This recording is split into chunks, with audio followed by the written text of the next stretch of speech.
Selamat siang pemirsa, senang sekali saya Mira Azara kembali menjumpai Anda. Pekerjaan sebagai abdi negara masih menjadi idola masyarakat Indonesia. Hal itu terlihat dari animo masyarakat ketika tes seleksi dibuka, pesertanya selalu membludak.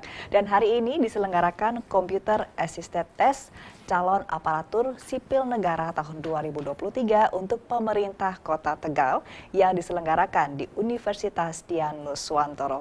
Inilah spesial talk show dengan tema menjaring Smart ASN melalui CAT CASN 2023.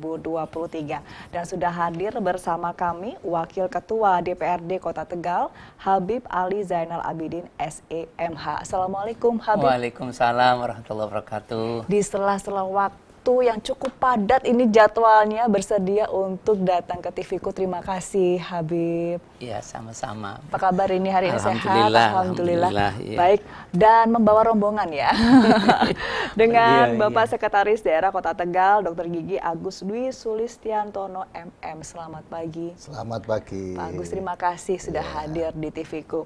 Dan juga hadir perwakilan Panitia Seleksi Nasional atau Panselnas, Kepala Kantor Regional 1, Badan Kepegawaian Negara Daerah Istimewa Yogyakarta, Dr. Andes Paulus Dwi Laksono Haryono MAP. Selamat pagi. Selamat pagi. Pak Paulus, terima kasih sudah hadir. Sama-sama.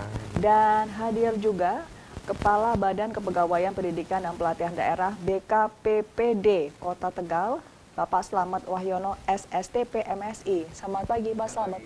Terima kasih sudah hadir Bapak-Bapak. Baik, saya ke Habib terlebih dahulu ya. Habib tadi sudah melihat langsung pelaksanaan tes. Pendapatnya bagaimana Habib? Pada prinsipnya, kebetulan saya adalah koordinator Komisi 1 yang menangani juga untuk bidang pendidikan dan juga berkaitan dengan bidang kesehatan.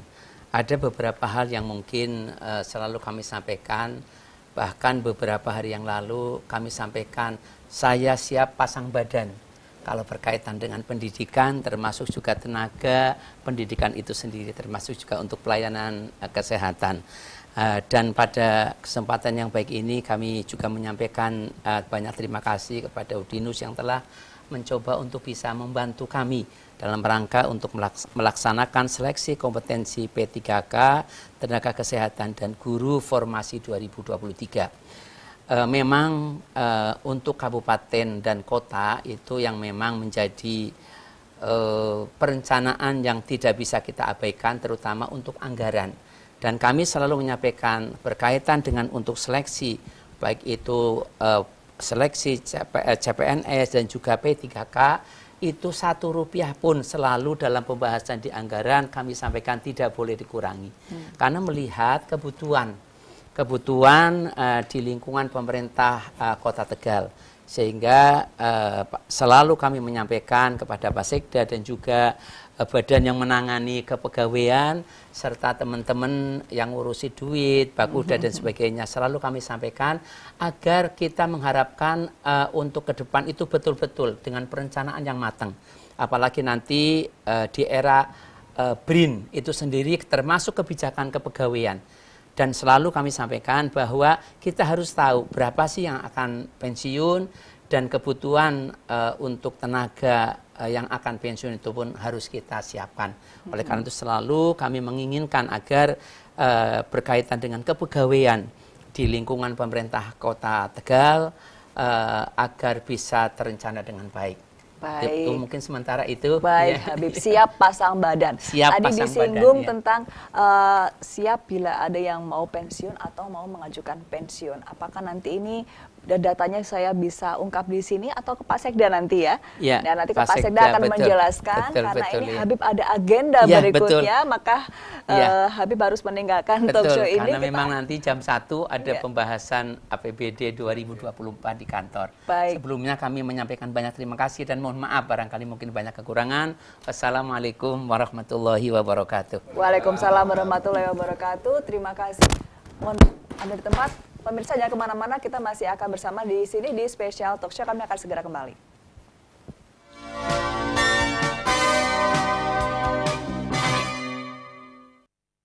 Lingkungan hidup adalah hak setiap manusia, termasuk di dalamnya lingkungan hidup yang sehat. Untuk itu, ahli lingkungan, termasuk di dalamnya ahli kesehatan lingkungan, diharapkan berperan serta di dalam mewujudkan kesehatan lingkungan. Melalui pendidikan kesehatan lingkungan, peluang mendapatkan pekerjaan terbuka lebar. Profesi yang bisa didapat antara lain sebagai tenaga kesehatan lingkungan di rumah sakit dan puskesmas, di sektor industri sebagai manajer pengendali pencemaran udara dan air, dan sebagai konsultan lingkungan. Dengan pendidikan yang profesional dan fasilitas lengkap, program studi kesehatan lingkungan menjadikan sarjana yang berkompeten. Negara kita ini masih memerlukan sangat banyak dokter. Salah satu cara untuk melengkapi kebutuhan itu, maka pembukaan fakultas kedokteran perlu kita genjot dan optimalkan. Universitas Dian Nuswantoro selama ini sangat responsif menyikapi kebutuhan masyarakat. Dengan diluncurkannya Fakultas Kedokteran Udinus ini, semoga jadi salah satu pemicu energi untuk mewujudkan terpenuhinya layanan kesehatan untuk seluruh masyarakat. Sukses selalu ya.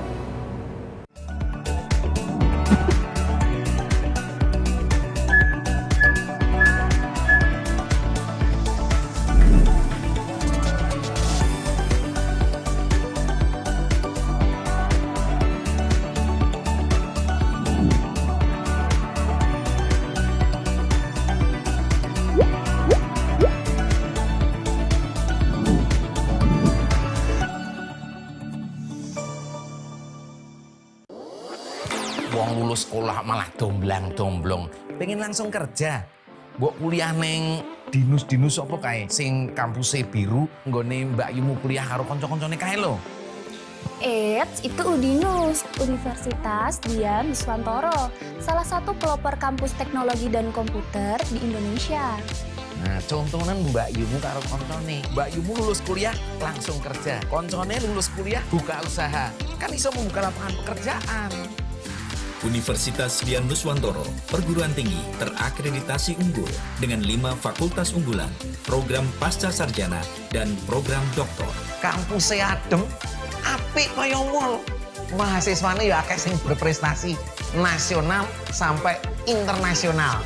Udinus berada di pusat kota Semarang dengan akses mudah, lengkap dengan fasilitas laboratorium, sport center, poliklinik, suasana kampus yang edukatif, dan kolaboratif. Jolali, yuk daftar Udinus Polke, Universitas Dian Nuswantoro, jempol dan oke. Fakultas Ilmu Komputer Universitas Dian Nuswantoro. Berbasis teknologi, inovatif, mendidik mahasiswa aktif dan produktif. Menghasilkan lulusan berkualitas, penuh kreativitas. Siap terjun secara profesional di dunia tanpa batas. Fasilkom Udinus, enjoy with Tekno Kreatif.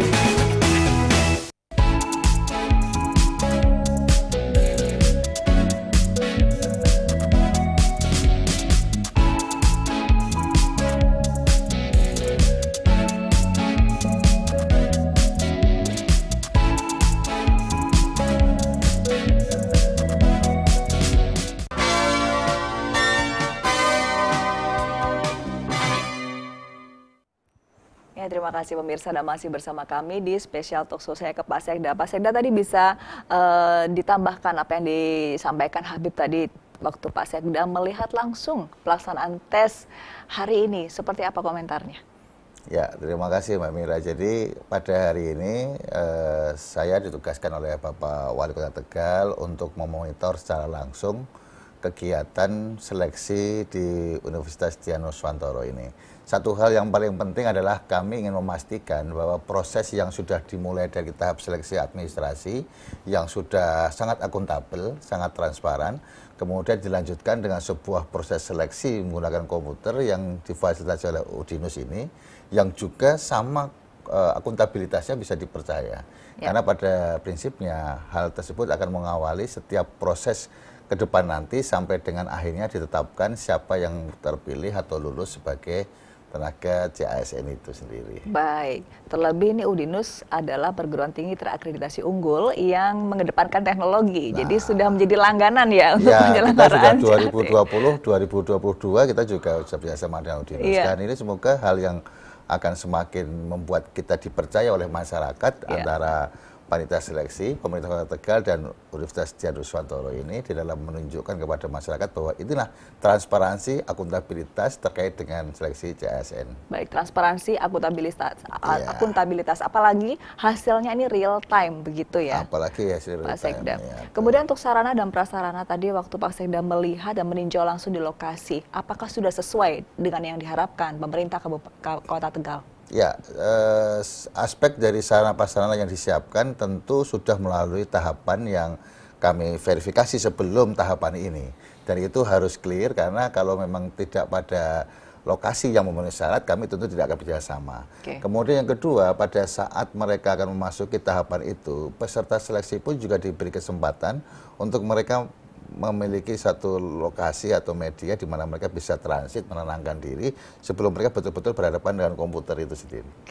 Jadi kesempatan untuk kita bisa memilih seorang ASN yang bukan hanya pintar, tetapi juga atau kompeten, tapi mereka juga memiliki mental yang baik pada saat mengelola semua emosinya itu. Baik. Nah, tadi sempat disinggung oleh Wakil Ketua DPRD Kota Tegal bahwa ini banyak ASN yang pensiun dan juga menjelang pensiun. Nah, kalau di rata-rata per tahun berapa butuhnya? Ya, jadi kalau kita melihat angka pensiunnya sendiri, setiap tahun kurang lebih sekitar 150 orang yang akan pensiun. Tetapi secara umum kebutuhan ASN di Kota Tegal sendiri, untuk secara analisis beban kerja dan sebagainya, itu sekitar 6.000-an. Tapi sekarang kita sudah ada sekitar 4.000. Jadi sebetulnya kekurangan 2.000 inilah yang kemudian akan kita tutup dengan variasi antara yang pensiun, kemudian ditambahkan dengan tenaga-tenaga baru yang kita rekrut melalui sebuah proses yang salah satu antaranya pada hari ini. Nah, itulah menunjukkan bahwa sebetulnya kalau kita bicara tentang kecukupan tenaga ASN sendiri di Wilayah Tegal, kita masih terus akan menambah itu. Sehingga semua aspek pelayanan yang dibutuhkan oleh masyarakat betul-betul bisa ditangani oleh jumlah ASN sesuai dengan proporsionalitasnya. Baik, sekitar 150 yang pensiun setiap tahunnya. Kemudian kebutuhannya sendiri sekitar 2.000. Dan formasi yang dibutuhkan hari ini berapa? Hari ini kita fokus kepada dua tenaga, yaitu tenaga kesehatan dan tenaga guru. Jadi pada kesempatan kali ini kita ada 182 formasi P3K dari dua formasi tersebut. Dari tenaga kesehatan adalah 93 formasi dan dari guru adalah 89 formasi.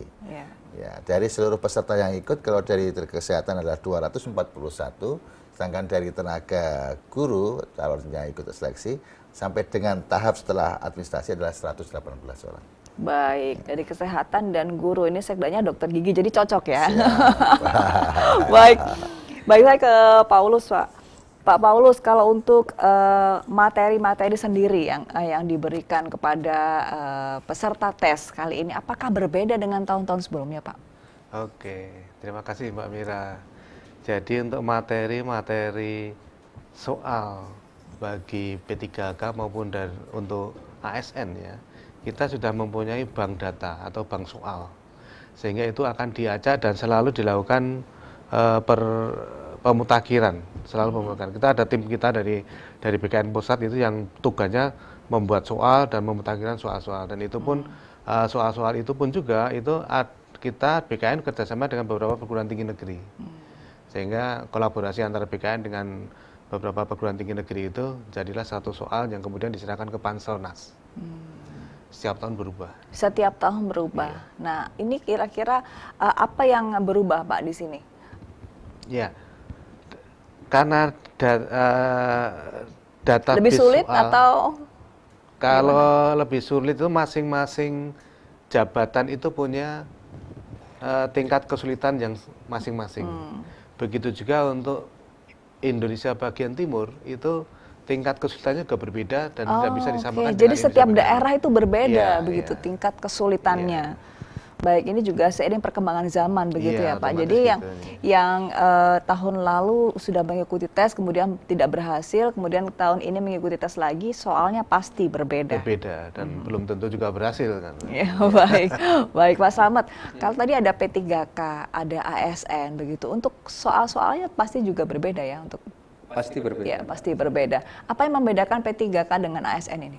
Kalau P3K ini kan sudah dari namanya saja sudah pegawai pemerintah dengan perjanjian kerja. Ya. Jadi mereka terikat kontrak kerja dengan pemerintah daerah masing-masing dalam jangka waktu 5 tahun. Kemudian hak-haknya juga ada yang membedakan dengan PNS. Ya. Kalau PNS itu sendiri berhak dengan hak pensiun, kalau P3K kan tidak dengan hak pensiun. Kan Baik, jadi yang membedakan ini kalau P3K ini ada kontraknya selama 5 tahun saja. Jangka waktu 5 tahun. Setelah 5 tahun itu apakah bisa dievaluasi? Dievaluasi. Sesuai dengan penilaian kinerja mereka. Kemudian mereka harus ikut tes lagi atau bagaimana Pak? Atau 5 tahun itu kalau dievaluasi bagus boleh diangkat lagi atau bagaimana? Boleh diangkat lagi. Boleh diangkat lagi tanpa melalui tes lagi? Baik, nah ini kan tema kita adalah Smart ASN. Apakah dengan CAT CASN 2023 ini adalah ajang yang tepat untuk menyaring dulu supaya dapat yang smart atau seperti apa menurut pandangan Pak Sekda? Ya, Mbak Wira, jadi memang ini adalah awal bagaimana kita bisa memastikan nanti ketika mereka jadi ASN, itu mereka bisa memahami Smart ASN yang dengan core value berakhlak ya. Jadi kita memulai dulu dari tahap awal ini. Ketika kita prosesnya tadi saya sampaikan di depan, akuntabilitasnya, transparansinya, betul-betul bisa menjaring mereka yang betul-betul berkualitas tanpa ada tet dengan yang lain-lain, maka kita berharap nanti akan lahir seorang ASN yang ke depan akan memberikan pelayanan dengan sangat baik dengan core value ASN, yaitu berakhlak. Berakhlak sendiri itu pertama adalah bagaimana berorientasi kepada pelayanan.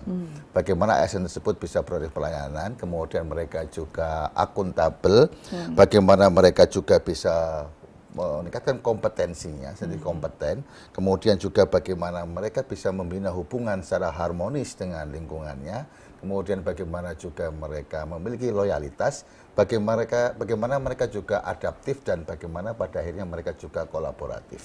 Sehingga semua unsur daripada Smart ASN ini betul-betul bisa tercapai dengan lebih mudah dengan cara kita menyaring mereka dengan tata cara yang benar dan baik. Saya kira begitu.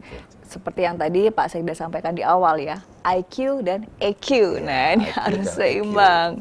Baik, apalagi ini pesertanya kebanyakan kemungkinan dari generasi Z ya. Nah, ini diharapkan bukan hanya baperan tapi berperan begitu ya. Baik. Baik Pak Paulus, kalau bicara tentang Smart ASN, nah ini soal-soal yang diberikan ini apakah juga mengarah supaya mendapatkan yang smart gitu? Iya, oke. Memang tadi disampaikan oleh Pak Sekda, jadi budaya kerja ASN atau core value ASN itu adalah berakhlak, akronim itu tadi sudah disampaikan oleh Pak Sekda. Sehingga soal-soalnya pun juga akan mengarah ke situ. Apalagi di era sekarang ini yang sangat kita inginkan dan semua ASN punya adalah literasi digital. Ya, salah satu yang disampaikan Pak Sekda tadi adalah adaptif. Jadi ASN itu bukan hanya sekedar adaptif, tetapi lebih agile. Artinya perubahan apa yang terjadi, dia bukan hanya mengadaptasi diri dengan lingkungan itu, tapi menggunakan perubahan itu untuk perkembangan kinerja dalam suatu organisasi. Sedangkan ASN sekarang ini adalah human capital. Jadi pengembangan manajemen kepegawaian kita sudah mengarah ke human capital. Artinya ketika instansi itu mendapatkan satu orang ASN, instansi atau organisasi itu juga harus mendapatkan keuntungan dari ASN itu. Caranya seperti apa? ASN itu akan dikembangkan kompetensinya, dibina sedemikian rupa sehingga kinerjanya bagus. Dengan demikian dia akan punya nilai lebih dan mempunyai kontribusi terhadap organisasi itu lebih Baik, besar. Kompetensinya dikembangkan, tapi jangan lupa Pak, attitude di sini juga pasti, penting. Ya, itu juga ada dalam tes ini. Ada yang namanya penilaian perilaku atau semacam apa ya namanya psikotesnya, tapi namanya saya lupa itu namanya. Baik, baik. Pak Slamet, nanti di tahapannya seperti apa dan apabila nanti sudah di tahap akhir, apakah dikembalikan lagi ke pemerintah kabupaten kota atau seperti apa, Den? Iya, Mbak Mira. Jadi setelah mereka ini melaksanakan tes kompetensi ini, kemudian sesuai dengan regulasi yang ada, permendan yang sudah ditetapkan, kemudian bagi mereka yang lolos sesuai dengan persyaratan yang ditetapkan itu kita ajukan usul penetapan nomor induk P3K. Nah, setelah itu kalau sudah turun, karena ini mereka dua formasi ada di jabatan fungsional semua, mereka nanti akan yang dinyatakan lolos atau lulus ini kita lantik ke dalam jabatan fungsional mereka masing-masing. Baik itu yang dari formasi nakes maupun yang dari tenaga kependidikan. Nah, setelah itu berarti mereka sudah sah bergabung menjadi ASN pemerintah Kota Tegal. Seperti itu. Ini saya harapannya 182 bisa terekrut semua aja Bapak. Jadi amin. kita mengejar kekurangan. Mengejar kekurangan. Baik, selama ini Pak ada faktor kekurangan SDM ini apa yang dilakukan oleh pemerintah Kota Tegal, Pak? Ya, kita kekurangan tersebut tentu tidak akan menjadi alasan utama ketika kami kemudian harus melayani masyarakat ya. Jadi beberapa hal yang bisa kita lakukan adalah pertama tentu kita meningkatkan kompetensi mereka. Jadi kompetensi itu harus didrill sedemikian rupa sehingga mereka mampu melakukan proses yang bukan hanya menjadi target semata, tetapi integritas ini jadi semakin meningkat. Jadi kita ekspektasi itu juga harus mampu dihadirkan oleh para ASN ini melebihi apa yang dia harus dituntut oleh masyarakat. Nah, dengan harapan-harapan begini kita insya Allah bisa kemudian kekurangan itu kemudian akan semakin terisi dan sebagainya. Jadi memaksimalkan SDM yang ada. Baik, nanti kita akan lanjutkan diskusi ini, tapi kita harus jeda dulu. Pemirsa tetap bersama kami di Special Talk Show.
Negara kita ini masih memerlukan sangat banyak dokter.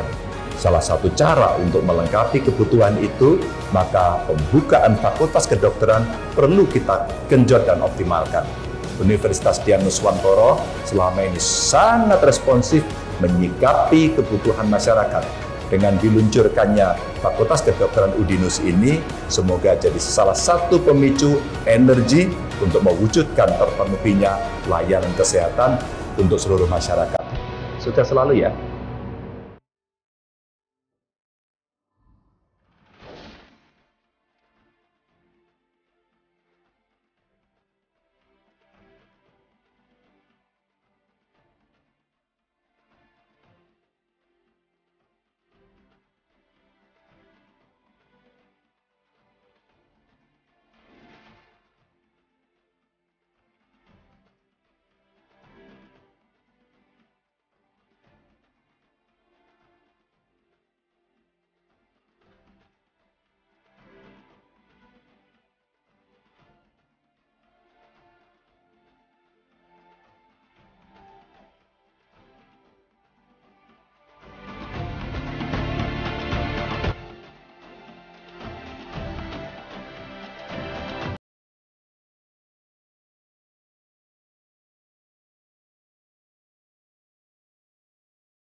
Ya, pemirsa, Anda masih bersama kami di Special Talk Show dan tes CAT CASN 2023 akan berlangsung hari ini di sesi 2 dan sesi 3 dimulai pukul 11. Nah, ini saya ikut deg-degan ini, wah sudah dimulai ya ini ya sekarang ya. Baik, dan untuk P3K begitu ya Pak Paulus, untuk poin tertingginya Pak, di angka berapa Pak? 650. 650, baik. Saya ke Pak Slamet. Pak Slamet, ini kabarnya P3K, tadi kan Pak Slamet menjelaskan bahwa P3K itu kontrak 5 tahun. Nanti setelah itu ada proses evaluasi, kalau memang dirasa kompeten bisa diperpanjang. Nah ini kabarnya ada pensiun untuk P3K. Iya Mbak, jadi sesuai dengan Undang-Undang ASN yang terbaru, Pak Landre, Undang-Undang nomor 20 tahun 2023, ASN dan P3K dan ASN ini ternyata sama-sama mendapatkan hak pensiun. Hanya yang untuk P3K ini kami masih menunggu regulasinya. Gitu.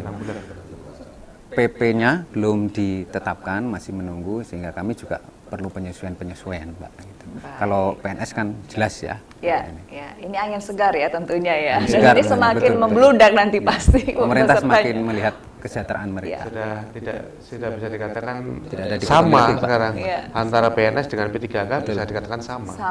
Perbedaannya kalau P3K itu kontraknya 5 tahun, tapi kalau PNS seumur hidup kan sampai 56 tahun, 58 tahun. Ya. Kemudian untuk sistem kerjanya, apakah sama untuk jam kerja dan lain-lain? Sama. Semuanya sama. Baik, saya ingin berbagi perspektif siang hari ini. Menurut bapak-bapak ini, ASN yang ideal atau yang smart ini seperti apa Pak Slamet terlebih dahulu? Kalau di Undang-Undang ASN sudah jelas garisnya ya. ASN itu dalam setiap pengelolaannya harus memenuhi syarat 3K. Harus memenuhi kualifikasi, harus sesuai dengan kompetensinya, dan harus berkinerja penuh. Jadi kalau dalam kualifikasi, kompetensi, dan kinerja. Ya.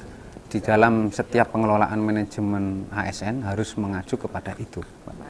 Baik, Pak Paulus. Ya, kami kembali kepada fungsi dari ASN. Yang pertama, fungsi ASN itu adalah pelaksana kebijakan publik. Kemudian yang kedua, pelayan publik. Yang ketiga adalah mempererat dan pemersatu bangsa.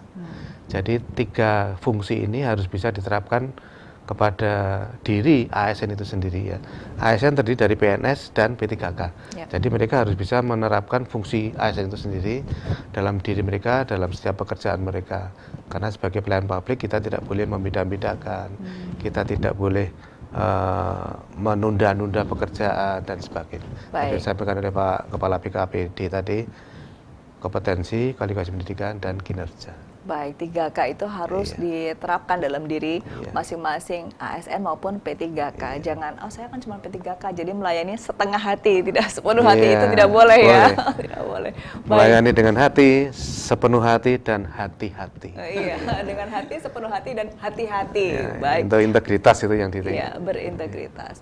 Pak Sekda, ASN yang ideal menurut pandangan Pak Sekda untuk Kota Tegal? Ya, Kota Tegal saya kira sama seperti kota atau pemerintah yang lain ya. Kita memiliki tadi saya sampaikan bahwa mereka harus berorientasi pelayanan. Mereka juga harus akuntabel, mulai dari kejujuran, integritas dan lain sebagainya. Mereka juga harus membina hubungan secara harmonis. Di dalam lingkungan kerjanya juga harus harmonis. Kemudian juga mereka memiliki loyalitas untuk kepada pimpinan dan kepada masyarakat dan bangsa negara ini. Kemudian mereka juga tidak boleh lupa mereka harus memiliki jiwa adaptif. Jiwa adaptif tadi disampaikan oleh Pak Paulus tadi secara agile. Jadi mereka harus lincah menangkap perubahan-perubahan tantangan di suatu tempat, suatu permasalahan yang ada di lingkungannya dengan cepat. Dan tentu tidak boleh melupakan adalah mereka harus kolaboratif. Kolaboratif dengan siapa? Dengan seluruh unsur yang ada, pentahelik, dengan masyarakat, dan media massa, dan seluruhnya semuanya bersama-sama untuk memberikan pelayanan kepada masyarakat. Itulah idealnya. Baik, adaptif dan tentunya ini dekat dengan teknologi ya. Salah satunya itu, jadi adaptif dengan semuanya sudah digitalisasi begitu ya, termasuk Kota Tegal. Nah, kalau saya jalan-jalan ke Kota Tegal tuh keren banget loh kotanya. Baik. Smart City, ya, betul. Nah, banyak nih stigma negatif di masyarakat bahwa kalau tes CASN itu wanipiro begitu. Nah, untuk menjawab bahwa sekarang tidak ada lagi negosiasi yang transaksional untuk menjadi ASN, menjawabnya seperti apa, Pak Sekda? Salah satunya kita harus menunjukkan mulai dari proses tadi. Jadi ketika proses kita kemudian menyampaikan pada mereka bahwa tidak ada, dan kita buktikan pada rangkaian hari ini, saya kira semuanya akan bisa menjadi bukti bahwa betul-betul tidak ada masalah seperti Baik, itu. tidak ada lagi ya pemirsa. Jangan ada kasak-kusuk di belakang begitu ya Pak Paulus dan Pak Tidak Slamet. ada lagi. Tidak Hasil ada langsung lagi. diketahui. Langsung diketahui saat itu juga. Baik, terima kasih Pak Slamet, Pak Paulus, Pak Sekda, terima kasih sudah berdiskusi dalam spesial talk show. Sukses untuk tes CAT CASN 2023 pemerintah Terima Kota kasih. Tegal hari ini. Dan untuk Anda pemirsa, terima kasih Anda sudah menyaksikan. Saya Mira Azhar pamit undur diri. Selamat siang, sampai jumpa.